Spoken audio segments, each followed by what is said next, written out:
জানেন কি, গণেশ ও কার্তিক এদের মধ্যে কে বেশি জ্ঞানী?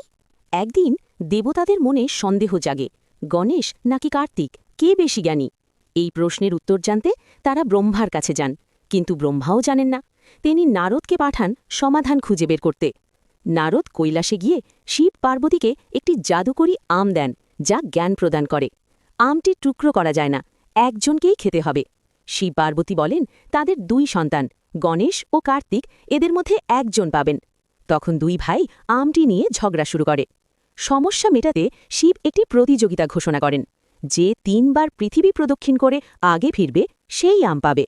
কার্তিক তার দ্রুত ময়ূর বাহনে উড়ে যায়।